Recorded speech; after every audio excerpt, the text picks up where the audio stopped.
Going live. Looks like the internet's a little slow. Going live. We're live. Hey, welcome. Move over, kids. How are you today? It is time for the Sunday night podcast. Not a lot of Nintendo Switch news to report, even though there was a Treehouse event recently. Yeah, not a whole lot in it. I didn't even watch it. That to be new honest. Bakugan game is the only thing that I heard coming out. That was the announcement coming from WayForward. Yeah. Thought it was something Which is a Shantae little related. weird because I had heard that the Game Boy Color version of Shantae was getting a re-release. That's what I And was. I thought I was that's hoping what it was it's going to be gonna Shantae related. Right. That's all I know that they even make. Then they at the hyped moment. it up too much, or they just didn't. I don't know if they like marketed that little segment properly. In my opinion, I think they. They really didn't. I mean, I'm not trying to get down. Bakugan seems like an actually kind of cool game, but Yeah. does it even really have that much of a fan base to actually merit that? Yeah, it wasn't worth announcing that there was going to be something, especially when WayForward has like Shantae and other past relevant games under their belts. They should have it should have been a surprise if nothing else. They should have just said, here's Paper Mario, Treehouse. Oh yeah, we're going to play another game, and it's whatever it is, Pokémon or whatever. Yeah. Bakugan. We got a couple people in the chat already. We got Chris Carlillo, Astip Patel, EPS 5000, JR Magician, and Dead Cat. Dead Cat is my favorite YouTube name in a long time. I haven't seen Dead Cat before, so welcome to the channel. He's asking just an updated Switch or something new entirely. The thumbnail I have is Switch 2 coming out. It's the rumor is, well, it's not really rumor. There was like a Nintendo shareholders meeting, and I think it was the 80th one. I'm not 100% sure. And basically someone asked, are you going to do what are you doing for your next console? And Nintendo said basically, Pesty 3, here's your love. We love you, Pesty. Here, that's a heart. I don't know how to do the heart. There you go. There you go. And they basically said they're probably going to build upon the success of the Switch. They said that, and I think that's a no-brainer. Nintendo does sometimes like veer off the course and do something totally different, hence, the GameCube to the Wii. Mm-hmm. But I think with their success in the handheld market and their success with the Switch, I see them continuing. Yeah, I think the Switch 2 will be something just more powerful. Like, kind of like the Super Nintendo was to the Nintendo, just the Super Switch. I don't know. What do you guys think? I was going to say, if they called it the Super Switch, that hold near and dear to me. I would love that. They probably won't, but still. Yeah, I doubt they'll go that far, but that would be like such a throwback, super cool, no pun intended, like name. I totally agree. What do you guys think that let's talk about like two things they would make into I want to call it the Super Switch now. What's the question? Like, what are two things that we would want in a new Switch console? Oh, that's a good question. Hunter, hello. How are you? Good to see you. I'll let David answer first. What are two things you would want in a new Super Switch 2? I'd like a dedicated Ethernet port. I agree. Yeah. Right on the dock. And they still do a dock. And I would like maybe a little bit more dedicated sound, I would say. What do you mean dedicated sound? Like maybe like an optical port, so you can so the sound quality is slightly better. I think the best quality that Switch does right now is it Dolby? I'm not sure, but not sure there. I'm not sure if it supports like 7.1 systems and whatnot. I was playing The Last of Us a couple weeks ago on my gold headset, and that does 7.1 in the headset itself. So I guess let me rephrase my second wish. I wish that we would be able to have like Bluetooth connectivity to I agree with that. to headsets or something, so that we can like put it in our heads. Yeah, I could see that. Some quality of life enhancements. I agree with the Ethernet port for sure. The sound thing I could like live with or without. But the Ethernet port would be great. I had to buy an Ethernet adapter this week because I lost my last one in the move. No. So it would be.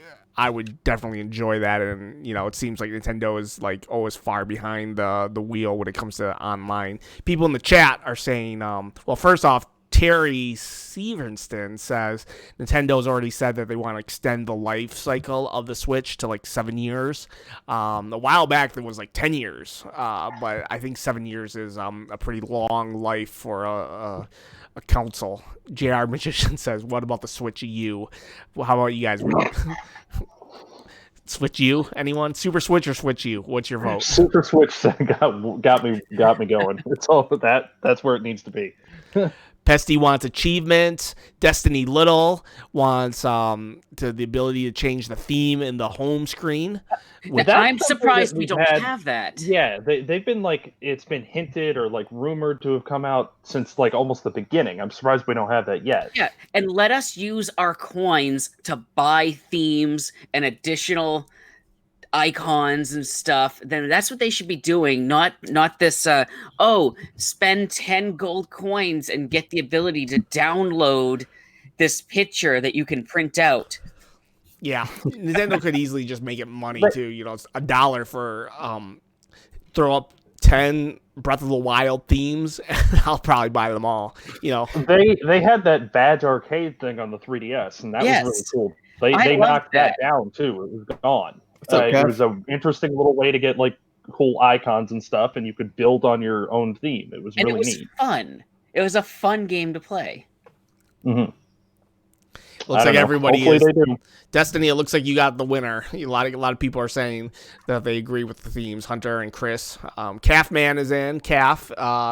After the show, we're gonna. David and I plan on playing some Smash Brothers. So if anybody's interested, be a friend. I'm gonna join in too. Oh, cool, Devin. We'll be joining. I won't be there because I will be going to work immediately after the show. Oh yeah, stupid adult responsibilities. William, come on. The mail has to get delivered. Oh yes, public service announcement for anybody who's currently waiting on packages. Be patient, please. The postal service is at a capacity that's right around or exceeding what Christmas would be, and we don't have as many workers in right now. Oh yeah, because some people are taking time off to be with their kids, and I'm sure in a bunch of places there are people that are sick and can't go into work. Right. Okay. So all you gamers out there who are mailing things and buying stuff on eBay with your checks, just hold off. Yeah. But, I mean, if it says like if you ordered from somewhere and they said, oh, it'll be there in 2 days, it's likely not going to be there in 2 days. Even with Amazon, it's like I ordered something and it said it would be at my house in a week, and I was using Amazon Prime. But then it showed up within 3 days. Well, hopefully, so it really depends on what's going on. So just be patient. I know I've seen a bunch of people complaining. Hopefully, not in here, but in general, people will be complaining if Paper Mario doesn't show up on time. Though I'll tell you that much, because a lot of people pre-ordered Paper Mario. So I still need to do that. I guess I'm going to go for those pins because I really wanted the actual origami paper in that case. It's not even in America. As usual, another version of a cool version of the game not getting released here. The pins are for GameStop? Yeah. Yes, my sister reserved it for me because I forgot. So that means I'm going to get some pins. But, oh man, I need to fight the urge to play the game because I want to play all of the Paper Marios before I play this one. I know that's a big task. But you're going to play all the Paper Marios before this one? I at least want to do 64 and Thousand Year Door because those are so near and dear to my heart. They're like the perfect standalone and the perfect sequel. Like I would say of all time. They're so good. I don't know if I'm going to play through Super Paper Mario, and I don't think I'm going to play Sticker Star or Color Splash, but I have them. So it's like, can I wait it out? Can I make it work? I still don't have Color Splash, but I do have Sticker Star. Maybe you shouldn't Color Splash. Maybe you shouldn't play the Paper Mario games because someone made a good point. I was watching another podcast, and they made a good point, or a valid point, that the Paper Mario games, they probably will never return to the glory days of the Nintendo 64 or the GameCube. I know those were kind of RPG games, but they said that since those two games, there have been more non-RPG Paper Mario games than there have been RPG Paper Mario games. So they're probably never going to go backwards. Pesty, I do own all the games. Oh, you do? I do. Actually, I was looking for Paper Mario 64 today. I even pulled out my CRT TV from the garage because I want to play the 64 on a CRT TV, and I can't find the freaking game, man. Like I was ready to put it in there and power it up, and I can't find the game. So it's got to be somewhere in here, but that's probably gonna delay me another week. But the games are so good. Are you sure you want to set yourself up to putting the Switch version of Paper Mario? Like, maybe it's good that you have so much distance between the old school Paper Mario games. You know what I mean? What do you mean? I'm saying that you might not like this Paper Mario game if you play the greatest Paper Mario games ever. Yeah, I've accepted that that the Paper Mario games are probably never going to go back to that format. But I'm a pretty open-minded person, even when it comes to beloved franchises, and I can be pretty outspoken and pretty passionate when things aren't exactly how it should be. Like, in a perfect world, I would like a third entry that is like turn-based with partners and experience points. But I'm also a glass half full kind of guy, and I really respect artistry. And if Intelligent Systems has this idea, then I like to see those things through before I make, my final comments on it. Mm-hmm. Like Sticker Star, I never played it, and I know that is a very, very polarizing game, especially for Paper Mario fans. But I thought the same thing about Super Paper Mario. I the platforming was cool, and I really wanted it to be, true to form, like turn-based with partners and whatnot. And there were partners, but I still give it a fair shake because, the music was fun and there were some really like charming moments in it.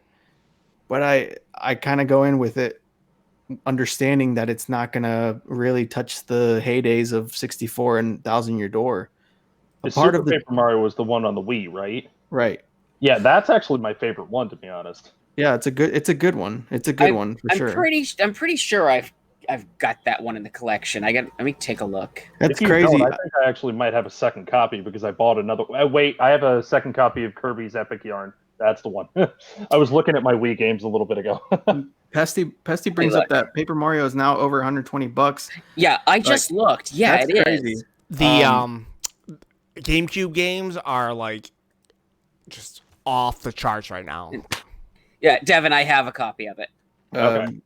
I still have my first print run of Paper Mario: The Thousand Year Door from when I was 12, 13 years old. Oh, that's another thing with the GameCube games, especially the ones for the first party ones. Collecting with those, do you get the one with that big thing that mentions player's choice on it, or do you get the one without it?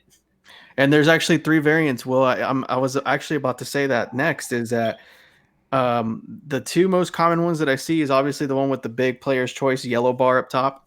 And the second variant that I see is the one that says bestseller right next to Mario. That's what I'm thinking of. That's the one I'm thinking of. Is that mine has none of that? Yeah, so you have the superior version. It is definitely the day one Sam's Club version. Sam's Club. Yeah, man. When I would see one of those, and they even when the game first came out, you'd see games that had that thing on the bottom right-hand corner. And I never bought those ones. I'm like, no, I'm going to look around and find one without the bestseller on it.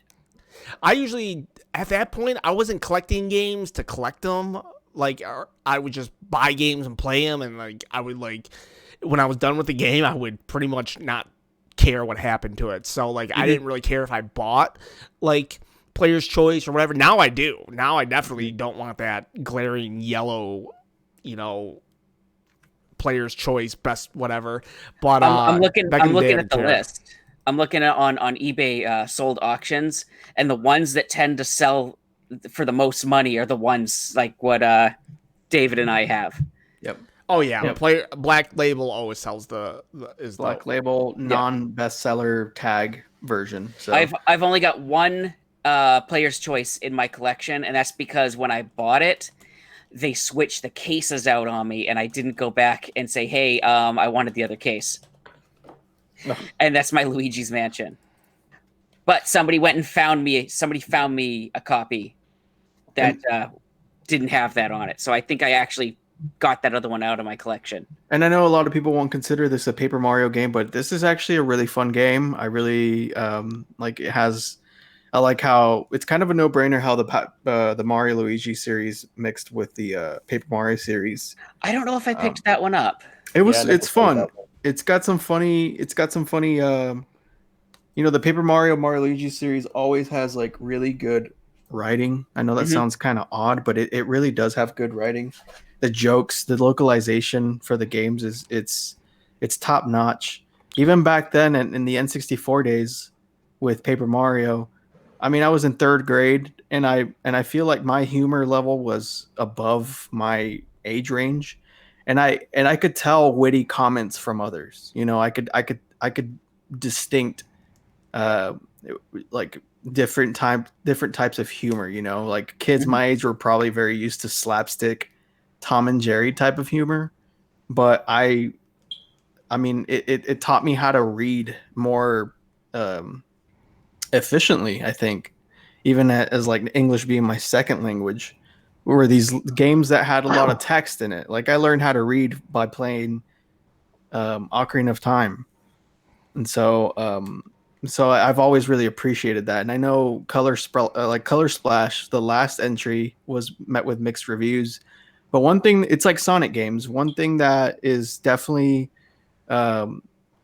the general consensus is that the music is always on point, the writing is funny, and they're very pretty games. The gameplay wise, that's where things become a little bit more subjective, but I guess those are the pros and cons of the Paper Mario series. Yeah, I just remember the Mario Luigi games. You could level up certain things, and one was the mustache. I never understood why would I want to level up the mustache. It was basically kind of like what's that stat? In some RPGs, there's a stat for like charisma that when you go to buy stuff, it lowers the amount that you pay for it. Oh, okay. Yeah, that's basically what it was. Like they say, say, I love your mustache, I'm going to give you a discount.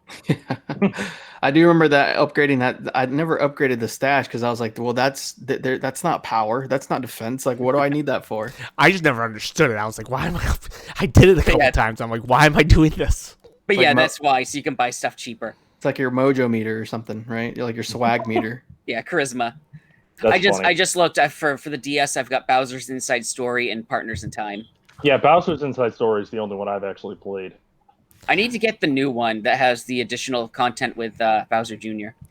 I don't like RPGs that like it's turn-based RPG, but it's like when you're attacking and then you hit A at a certain moment during the attack that the attack becomes more powerful or something. You know what I mean? It's like like encounter-based where it's like you can have a leg up before the battle, right? Something like that. And I don't like that actually. If I'm playing, you know, an action RPG where I'm just hacking and slashing or whatever, you know, that's cool. If I'm playing a turn-based RPG, I just want it to be a turn-based RPG. You know what I mean? I don't want to have to press any buttons other than, you know, I've already figured out my attack, and I've already set it into motion. I don't want to do anything else.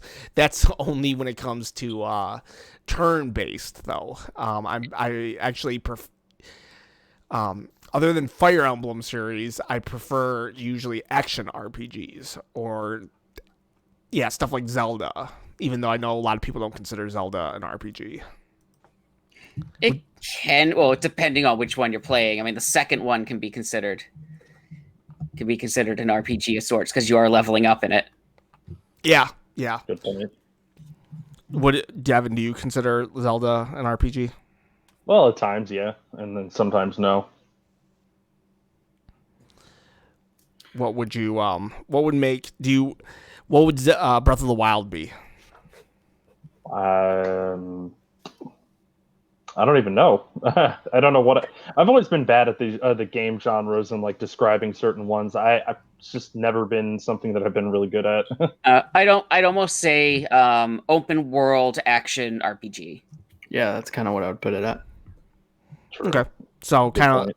yeah, it's kind of like the Assassin's Creed games. Yeah, close enough. Oh, Mom's here. Hey, Veronica Mom. Castillo, what's up? How are Hey, Mom. you? Did you like Octopath Traveler, Ken? Actually, that's on my have to place game still. It went on the back burner. Yeah, it's on my list too. It's been 2 years since the game has come out, I think now. Yeah, my back burner. I don't know. I just like got to a point where I haven't played many. Like I haven't given many new games like a chance. I'm gonna go flip the other light on in here. Hold on. I noticed it's getting dark. The vampire will. The Octopath Traveler finally got some spirits in Smash. That's kind of cool. Oh yeah. Yeah. What do you play with the spirits? Like competitively? Nah. Anytime. Do you ever? Oh, like play the spirits mode? Yeah. So it's a long mode. It's very long. I think I'm like roughly halfway through, and it's been almost a year and a half since the game's come out. I gotta say, it gets a little bit repetitive. I do want to beat it, and I do want to get all the spirits. It's a grind. It really is a grind. I don't know if I ever will get to. Yeah, I don't think you can get all the spirits at this point because aren't some only limited? But that's cool that Octopath has some representation in Smash now. That's pretty cool. It kind of makes me think like Octopath Traveler 2 is cooking up, right? Oh yeah, that game's gonna definitely happen. It has to. It was such a success on the Switch. Is that Octopath Traveler? That's still a Switch exclusive, or did it go to PC? I think it's on PC too. Yeah. Ooh. It's still it's still exclusive on Nintendo for a console though. Gotcha. And I never really consider PC to be. Other people will consider it competition with the consoles, but I don't game on a PC. So if somebody says, "Oh, you can get that on the PC," I'm like, "Yeah, but I don't want it on the PC." Kind of like some Microsoft games, like, "Oh, well, you don't need to pick up an Xbox One. You can just play it on the PC." Well, I don't want to play on a PC. Right. Yeah. I guess I don't even know if my PC games are like a whole different beast. I know Hunter in the chat plays a lot of PC games. I mean, there's some I play. There's some I play older stuff I'll play because we were talking about the game Prey a few weeks ago, and that's one of the games I have on my PC. I just don't know if my computer can handle some of the games because like PC games, it's just a whole nother world. They're like you have to have this specs, and it's just kind of intimidating to like because like for example, what is that PS4 game? Horizon Dawn or New Horizon Dawn? Yeah, Horizon Zero Dawn. Yeah, that came out on that came out on PC, and it's like, I just don't know if my computer could handle it. I mean... Yeah, I'm not even worried about handling it. It's newer stuff I'm not going to play. All the stuff I'm playing on a PC is like 15 years old. Yeah. Nick Clanton threw us $5. He says, "Okay, Ken, here's $5. I'll go get something Zelda and put it in your room. I'm dying to not seeing part of your collection. It's gonna be. I got the shirt. That's pretty much, and and this messy room behind me. Yeah, thank you for the $5, Dick. I'll see what I can do about picking up something Zelda. It's been a minute. He's got to crudely draw a Triforce and just tape it to the wall. Right. I spent $5 on a pen. I was opening up Steam to see what the most recent game was I have in there. And what is that? Looks like Arkham Asylum, but I don't even play it. I had like a free code for it. Everybody has games on Steam that they've never played. I think I have. Yeah, that's right. Recent game, but it's a HD remake. Chex Quest HD. Yeah. Okay. All right. In the chat, everyone, I put my I'll do it again right now. I'm putting my friend code into the chat. If you guys want to play Smash afterwards. EPS, I think if you stay vigilant on the Smash board or the Spirit board, sorry, you might find the rare spirits that cycle through. Like I still need to get the Resident Evil ones, but I've read around that if you're just patient and you keep checking, you might get lucky. But yeah, I kind of want events to come back so that I could just get them all, because it's... Yeah, I haven't even done any events, and I feel bad that I haven't done them. Yeah, I haven't done any of them either. Speaking of the PC, Death Stranding is making its way to PC. Oh, yeah? And yeah, that's it's kind of crazy how it's... the PC is this... It's still a very big platform with a huge... it's a PC, right? So... people spend a lot of their livelihoods on a desktop, on a desk, and they're on a PC. And so it's like Will said, like, we don't really consider them competitors or anything. But like any Nintendo game can, theoretically very well be played on a PC. Like if push came to shove, like I don't think it's very possible, or the odds aren't that great, but it is still a possibility. Kind of like, if the Pokemon company wanted what's the logistics here? So like if Game Freak wanted to make a game for Microsoft, they could, right? Yeah, they did that, like Giga Wrecker or something recently. Game Freak made a Town also, but that's on the Switch only though. Giga Wrecker, I think it's Giga Wrecker. I could be wrong. GIGA or something like that. Wrecker. They did. That's Game Freak, and it got a limited run release actually. Even so, if I'm getting the name wrong, you can look up limited run games and see something like anything kind of like Giga Wrecker. But that was from Game Freak, and they did release on PlayStation 4, maybe Xbox. I don't know. I actually didn't know that one. Yeah, so Game Freak is allowed to produce games elsewhere. Would they do a Pokemon game? No, probably not. No, because it's partially owned by Nintendo. Yeah, there's like three different groups that own it. It's Pokemon Company, Nintendo, and Game Freak. Yeah, so, well, in theory, maybe if Pokemon, I mean, don't you just need a majority to go like? No, I think they all have to be in agreement. Oh, I don't know. And yes, Pesty, this is just a temporary place. It's a kind of a long-term temporary place, but it's only temporary. And Tampa Bay Trade Day. Have you guys ever played the first Deadly Premonitions? It's a 360 masterpiece. Hello, Tampa Bay Trade Day. Haven't seen it before on the channel, so welcome to the channel. I know of it. I just haven't played it. I started playing the first one, and it's good. I am very confused by it, but it's good. I think it just came out on the Switch.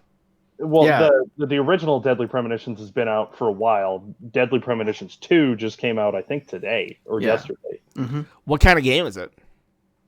Like an old style, like Resident Evil type of thing. Yeah. It's kind of people. I don't know if you guys remember Hotel Dusk or Days of I think it's Days of Disaster. It's the only similarity between Deadly Premonition and the games I just mentioned is the Japanese composer. He does like this like jazzy kind of ominous sound to it, and he I think he came out from retirement to score this game. Oh, really? So that's pretty cool. I don't know anything about Deadly Premonition, but it's kind of up my alley, I would say. And I think, is it Switch exclusive? Premonitions 2 is, yeah. Yeah. So that's kind of, they're pulling like a Bayonetta 2 essentially, which is kind of cool, you know? I remember, I remember they were, what was it? Deadly Premonition 2 was announced during like was it like one of those directs, like an indie direct or something, I like think a year ago? You know, I don't even know. It was like definitely out of direct. It was something where it's like kind of like Sony has like a Devolver Digital directs, right? Where it's like their second party studios, and it was something like that. And I remember when it was announced, there was a good chunk of people that was like, "Whoa, Deadly Premonition 2 is coming to the Switch." You know, it's kind of like a Bayonetta 2 moment. Mm-hmm. Because it wasn't announced for the Xbox, you know, because it was a 360 game, right? Yeah. So logically, with logical thinking, you're prone to think, oh, well, since it was on the 360, makes sense to have it on the like an Xbox One exclusive, right? But it's not. It's on the Switch, which you know, the Switch is just like this weird ace in the hole type of platform that kind of wins, like it knows how to one up the other platforms for sure. It's so unorthodox, man. That's the great thing about the Switch. It's so cool. I mean, it's the only place where you can play like Crysis Remastered like in portable mode, right? Like that's kind of cool. I'm still surprised that apparently like the other two consoles for Crysis Remastered got delayed, but the Switch is still coming out this month. I think that's cool that that's happened. Finally, the Switch getting some respect. Yo, Nick, that's a great find. Is it even going to be on there, to be honest? Yeah, that's true. Yeah, Nick found Xenoblade on the Wii for $2. I remember when that game was like $100, $120. Yeah, that's awesome, man. Yeah. Man, I'll tell you what, Wii games though, they made me so mad finding them at GameStop because like the artwork would always be dented in from the disc. When people popped out that disc, they'd always dent the artwork. Wii and Wii U games. Not so much on the GameCube. Cases on the planet, though, they really are very, very weak. Yeah, I would take out the artwork before taking out a game on the Switch. Let's see. Yeah. So, Hunt. Oh, what are you gonna say? Tampa Bay. Yeah, he's just saying that Deadly Premonition's a cult classic. And so is it Resident Evil style? Like how old style, I would say. Yeah, it's kind of like, I think it's first person. You know, kind of like you're kind of like roaming through a hall or something, and it's very cerebral and there's like a story behind it. So it's hey, it's man. a weird game though. I played for maybe an hour and it's just odd, but I can see why people like it. It is fun. It's odd. Probably wouldn't be for me though if you said first person, kind of tuned out. No, it's third. It's third person. Yes. I don't know. I'm really picky with my games. I shouldn't I don't know, maybe I shouldn't be a YouTube gaming channel. I just like Zelda. Nick says he wants to know a little bit more about the Switch 2. Nick, basically, there was like a Nintendo board meeting. I said this in the beginning. I'll say it again because you showed up late. There was a Nintendo board meeting, and they said they were going to kind of just go along the lines of the Switch already. And so we just kind of had a wish list of what the new Switch would be. Even though it's probably a couple years away, I don't think Nintendo's going to do a Switch Pro. Even though I kind of wish they would. I don't think they're going to do a Switch Pro. I really don't. I think they're just going to wait the 7 years, 10 years, and then release another one. I mean, they're selling like crazy right now. And yeah, it's because of COVID and stuff, but it's like... Yeah, it's like, why put the resources why put energy and money towards resources for developing a Switch 2 if this current one is selling perfectly fine, if not like with flying colors, right? Yeah, it's selling out. I mean, so it's like what part of the demographic are they going to appease if they actually put forth money and research and development towards a Switch 2? If it's probably just going to appease, like the techies like us, where it's like we do want like 4K Nintendo games, but do the 8-year-olds really want that? That are like they're the ones that are probably enjoying this the most, right? That demographic with Pokemon and Mario and all that. And it's like Nintendo is definitely looking at the demographic scale and the marketing, right, where it all lies. And it's like, well, do we develop this where it's like, yeah, it looks better and it's stronger docked and it's got an Ethernet port and all that, but we do have to put a lot of R&D into this, and it's going to be very expensive. So yeah, because they gotta also they have to consider, parents are gonna pick stuff up for their kids. The system needs to be able to play on a TV that likely they have in the child's room. There's going to be instances of that. Yeah, it's not just going to be on the family TV. I've never even parents heard aren't going to Nintendo shell out say all that 4K. money for a 4K TV. Yeah, right. Nintendo's never even said the 4 and K together. Yeah, and even if they did put 4K into a system, they still have to put the capability to have just the regular HD in there as well. Although, all the systems have that anyways, but they're just not looking at it. In terms of, is 4K even really a huge thing over in Japan as well? That's a good question. Yeah, I don't know. I don't think so. I don't think so, man, because like if you just looked at Sakurai's his live stream a couple weeks ago, I mean, I think people did a rundown of his stuff, and I think he only has one 4K TV for his like Pro and his Xbox One X. But the other one, I think, is just a 1080p TV. So it's like, yeah, does that even like equate? Does that even compute over there for the Japanese demographic? Like having 4K, whatever. Like, that's a great question. And is it justified to just, like I said, appease that crowd that wants? Like, obviously, for me, in a perfect world, yeah, give me a nice beefed up Switch that I can have at home, and then maybe like a light that I can take around, or just my base model. Like that's a perfect world scenario for sure. But it's also perfectly fine the way it is. I don't, and I've said this a lot of times. When it comes to Nintendo stuff, I don't go to their catalog and their library for graphical prowess. I don't. And I gave up that battle a long time ago with the Wii. When I was one of the only people at school that was defending Nintendo for choosing not to have HD hardware, in the 360 days when people were playing Gears of War and PS, like Metal Gear Solid, and they were like, well, the Wii is like barely 480. And I was defending them because it's like, well, yeah, but do you have Zelda? And a lot of them would be like Zelda, little fairy boy, whatever, doesn't matter. But then it would sink after a while. It's like, wow, yeah, I don't, man, Zelda looks kind of fun, but I can't play it unless I have a stupid Wii. And this is what they would say. And then I would defend Nintendo all the time because, like Reggie said, if it's not fun, what's the point, right? So that's where Nintendo wins. They always have that. Some people have come up recently against that statement, saying not all games need to be fun. They need to be an experience, or they need to be this or that. And no, they still need to be fun. It's like, if you're not having fun with the game, then what's the point of playing it? Yeah, I think it's semantics when people like argue something like that.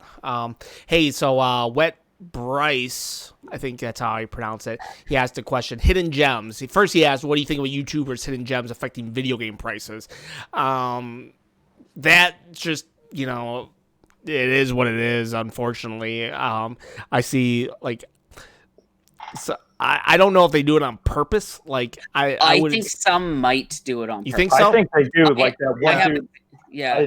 what's his name, Metal Jesus or whatever Yeah. his name is. Yeah. Metal Jesus Every rocks. time he says, "Oh, well, this game is blah blah blah, whatever," and then you see on the resale market just whoop, instantly. Yeah. So I think that happens. I'm wondering if certain games, certain people will do that with to try to raise the price so they can then sell a copy that they have. Yeah, you think they for go more out and than what buy they- like a ton of Oh, this isn't selling for a whole lot. Hey, check out this hidden gem. Whoop. Okay, now I'm selling it. Well, do you guys have any hidden gems that you can think of offhand? He said think of 5 years or older.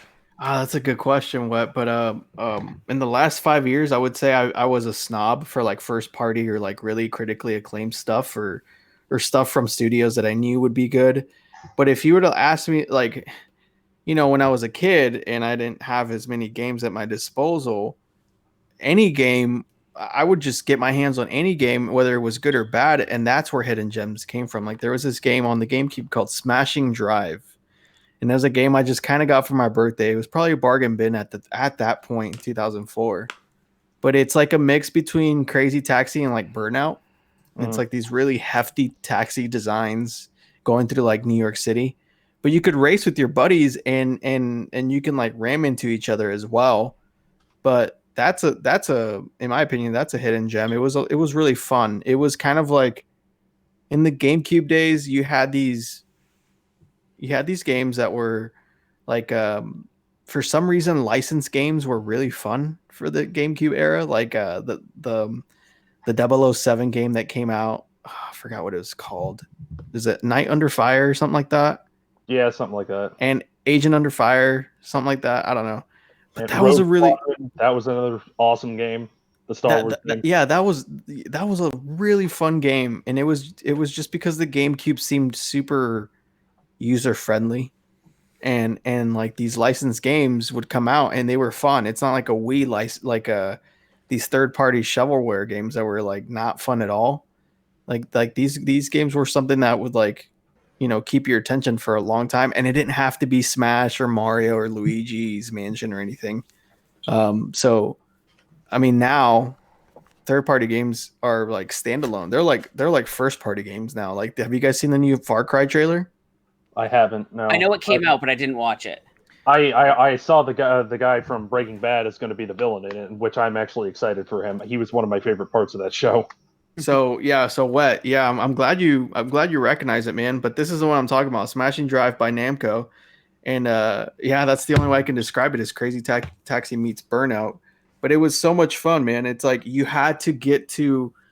It was like Crazy Taxi because of taxis, right? But you also had to get to the next checkpoint by a certain time, and in the midst of that, you're supposed to make sure the people you're racing against also like you eliminate them as a target, right, or as a threat. So it was a lot of fun. But that's a game that it's not probably even in the top 50 best GameCube games.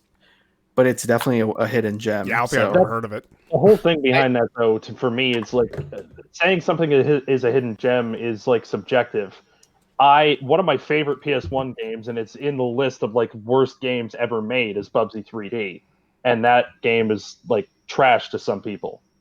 You see what I mean? Right. What kind of game is it? Like, How much is it? Actually, let me look up. I'm on eBay. I haven't looked. The last time I played Bubsy 3D is like when the PS1 actually first came out. But but like Devil's Third on the Wii U, it's renowned as being kind of a crappy game and not well put together at all. And it's one of the most expensive Wii U games. Or like I could say, like personally, I think Lego Dimensions is the best Lego game ever made. But some people would completely disagree with me. What makes it a great game? $10 to $20 for Bubsy 3D right now. I would actually love to have that again. Well, Lego Dimensions for me is like I love the Lego games, and they're all generally pretty much the same. Well, I mean, we all can't really deny that. But the fact that they have all of those like worlds coming into one, and the fact that you could have like Portal stuff coming into this, and Doctor Who and stuff like that they've never really done before. That's why I think this one's the best. But there were more sets announced too, and they didn't get to. Yeah. One of them was Mega Man. They were going to do a Mega Man set. Yeah. Oh, that's cool. Okay. Well, that's I was just looking up some games like what I could like some newer stuff that I think would probably be considered. Any hidden gem, like it can be old. I was looking at PS4. Like I was trying to think of stuff now that people would be able to pick up. There was that 8-bit adventure anthology that Limited Run Games put out.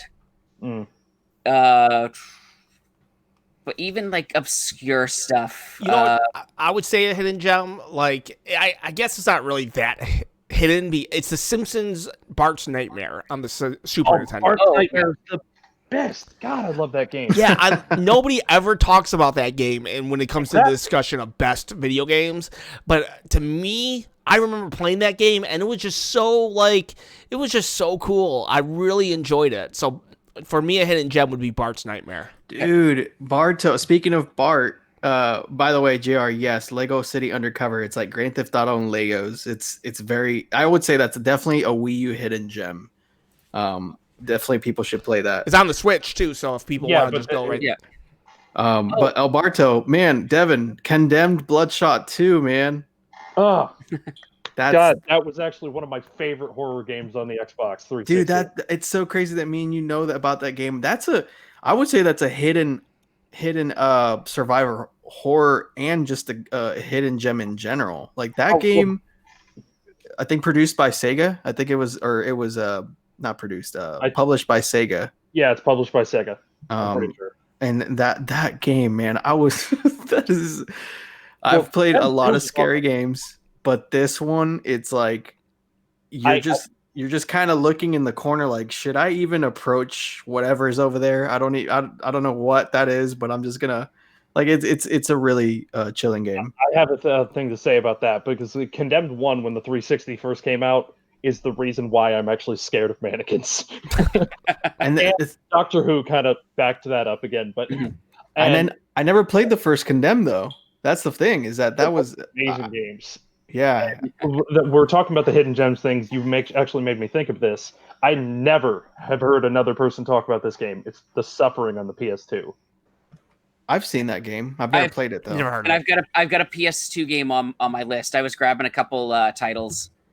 I absolutely love that game. It's a survival horror. I think it's third person if I'm remembering correctly. I haven't played it in years, but it's a survival horror game, and I've always loved horror games, so that's a big one for me. But Condemned 2, actually, that game I've always loved, but that when it first came out on the 360, I don't know if anybody else had this issue. Me and my friends used to love playing horror games like that, so we played through it on my Xbox. And it had like a New Game Plus. It apparently had like this glitch where if you try to go back and start over and do the New Game Plus, your save file just completely deletes. It was gone. Ooh. I never got to play New Game Plus on that because of that. Really depressing. There was a glitch on the SNK versus Capcom Card Fighter Clash on the DS where you'd play through the first round of the game, you'd get all the cards from that. And then you had to play New Game Plus, and in New Game Plus, there were additional cards you could get. You'd get to a certain point near the end of the game on your second playthrough, and the game would crash completely, and you'd have to erase the save. So you could not complete your entire list of cards in that game. They actually had to recall. You could send your cartridge in for a recall to get a new copy of the game that had the glitch fixed. So what would be like in terms of rarity, like when it's all said and done, what would be the more sought after copy? I would think the one that has the glitch fixed. Yeah, so would I. Kind of like Turok. I have a copy. Kind of like Turok. What is it? Something Wars. Oh where you could send it in to the developer, and they would send you like a gray cart version of it, and it was like because there was a glitch or something, or there was something like a game-breaking bug, and you can send it in, and they would send you like a patched copy of it, but it was like gray cart.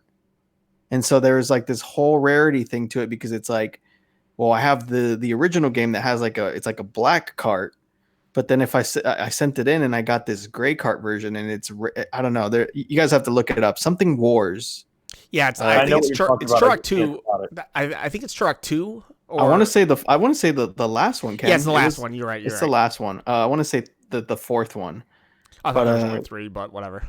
Yeah, Calf. Split Second is a pretty good. I would say still a hidden gem. It's a great game. Yeah, And that's another thing. Like, I was looking for some hidden gems in my David, you collection. and I agree on Kirby Air Ride. When that first came out, yeah. everybody in my circles was like, "Oh, that game's stupid." But I loved it. I thought it was an awesome game. Yep, And it's still going for about like $60 right now.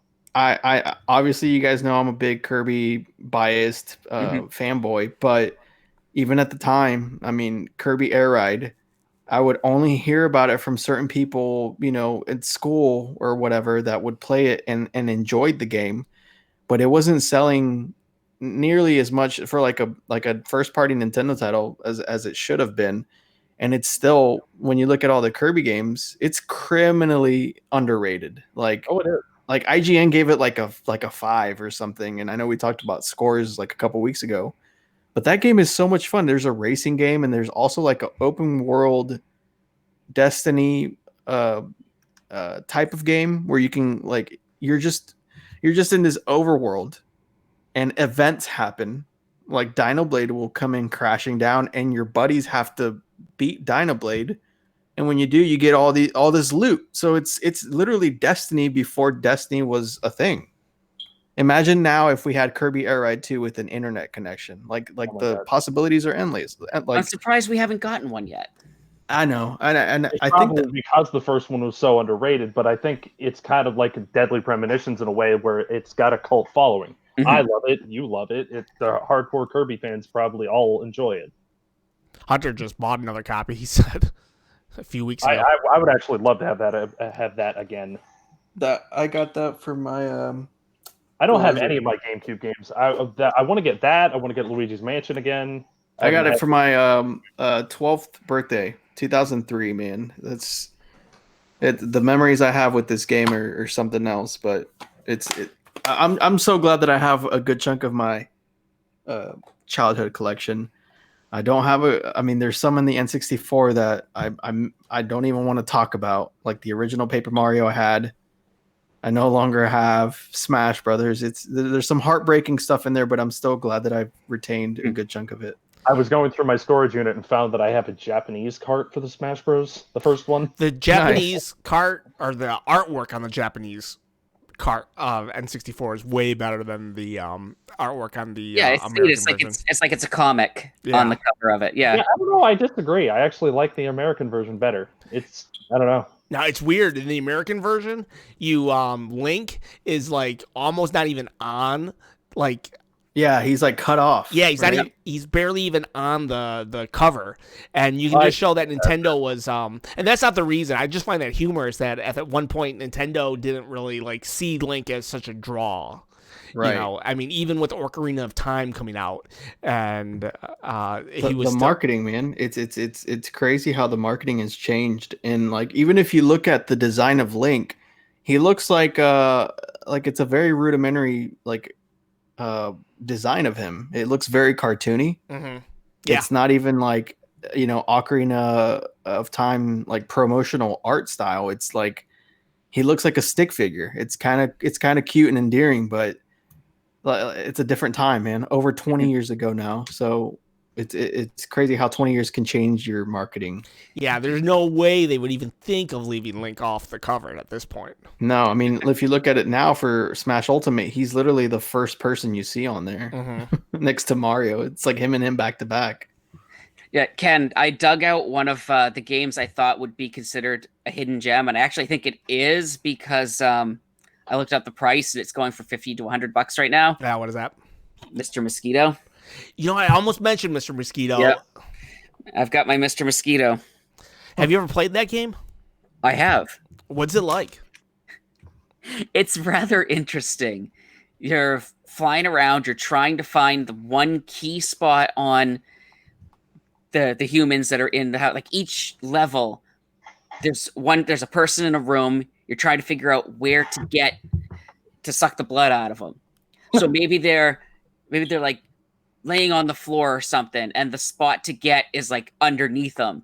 So you go over to the light switch, and you crash into the light switch and shut off the lights. So they get up to go flip the lights on, and while they're up, you can then get that spot that you need to suck the blood from. But like, as the levels go on, like they're getting wise to you being there, and they're putting up those bug coil things that have the smoke that comes up, so you're avoiding the smoke from those. It's the original They'll notice Untitled you and Goose they'll try Game. to squat at you. I think it takes some inspiration. Untitled Goose Game takes inspiration from it. But there's an infamous level where it's the girl in the bathtub. I don't know. Where she's taking a bath and you're trying to suck blood from her. I haven't actually played it. I almost bought it one time. I saw it and was like, this is interesting. It seems like a game that, like, it was just, like, that's the stuff. Like, it's hard for me to, like, I would never buy, like, a Simpsons game day one at this point, even though I told you earlier that Bart's Nightmare was a hidden gem. It's almost like it has to be a proven commodity for me to buy it in today's day and age, or very unique enough, like Untitled Goose Game or Mr. Mosquito. So I almost bought Mr. Mosquito one time and regretted not doing it. I think that would be a cool game, so I can see that being I was just checking the bath scene right now. Like you have to get like right here. Suck the blood from. And I was told, and I looked it up, apparently there's a German website or something that sells games that put up a listing for a physical copy of Untitled Goose Game, apparently. Oh, that game's going to get released physically somehow, I'd get the physical copy if it was. I would too. I don't even have it on the Switch. The only reason I played it is because it was on Xbox Game Pass. It's, yeah. I think it's like, what is it, a $15 or $20 game? I think 20, and I think you originally purchased it when it was 15 because it was like on pre-purchase for like a discount. Yeah, that's what happened. It's definitely it's probably a $10 game, to be honest, but it's so like just the appeal of being Nintendo marketed that game perfectly, or the company did, whatever. You know, it just it was marketed perfectly. It went viral and whatever. It definitely did. Be a Jerk the game. Yeah. It's really what it is. It's so fun. Hunter says split second on the PSP, a wacky racing game that I've never heard anyone else playing before. So there's on the PSP. The PSP I could see having a bunch of hidden gems because I don't think. Oh yeah, I just bought one again because of that. Yeah, there's if I can find the name of it, there's an RPG on that system that is obscure. I'm sorry. What are you laughing at? Just keep going. I'm sorry. I'm distracted. Just I want to know what he's after the show. You're going to explain yourself. We got 3 minutes left on the show, actually. So, guys, if, like I said, we're going to be. I wanted to talk about Joy-Con Drift. I guess we'll have to save that for next week. Yeah. But the RPG I was thinking of is called Brave Story. Brave Story. Yeah, you never hear any, and it's like one of the few games I know where the art is actually sideways on the box. Oh, really? I liked Jean of Arc or something like that on the PSP. Jeanne d'Arc. Or how are you actually supposed to pronounce? Because everybody calls her Joan of Arc, but you look at the way the name is spelled, and it's like Jeanne d'Arc. Yeah, it's based off of hers, but I mean, it's obviously fantasy. Well, obviously, I mean, there's fantasy elements in it, so I think they try to just change, like, make you think it's her when you say it, but not really. And Valkyrie Chronicles, actually, number 2. Yeah. That is one of the few games I traded in when I was younger. Oh, yeah. I traded in the original PS1 version. That game's going for almost $200 now. I think we're thinking of a different game. I did the same thing with the Godzilla game on the PS4. I was like, I'm bored of this, trades it in, and then now it's like a $300 game. No, Valkyrie Chronicles, yes, we're thinking of the same game. But it was redone for the PSP. No, Valkyrie Chronicles, Valkyrie Profile. Yeah, I'm thinking Valkyrie Chronicles.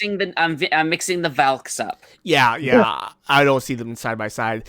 Valkyrie Chronicles got the 4th one was released on the Switch, and even the first one was. But number 2 is only on the PSP, and I really enjoyed that game. And the third one, I have it, is only a PSP exclusive in Japan.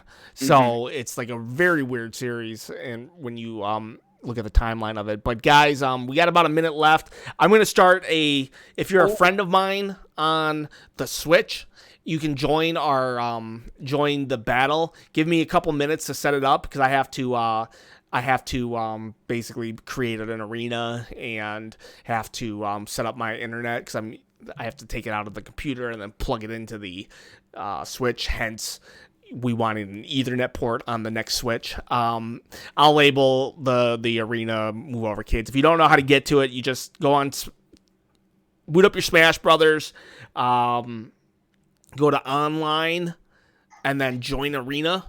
And then you'll see the Move Over Kids arena. Give me about like 10 or 15 minutes. And Hunter said that he doesn't know if I'd want to play him because Hunter's really good at Smash Brothers, but so is David. So like if I can't beat you, Hunter, maybe David can.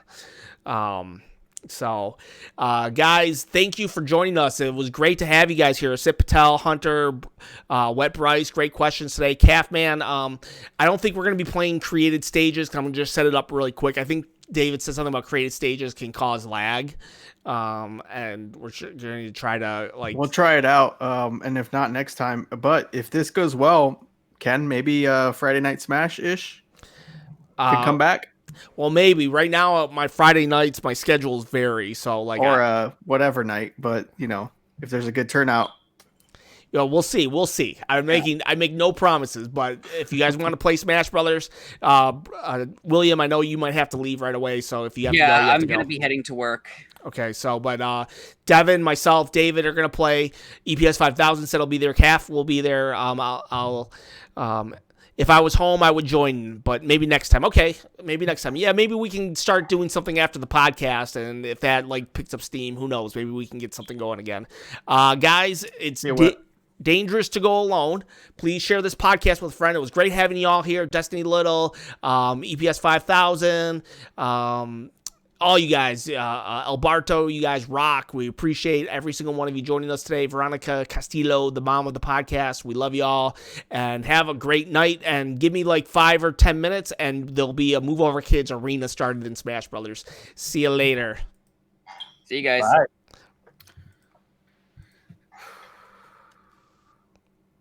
That was a good turnout, man.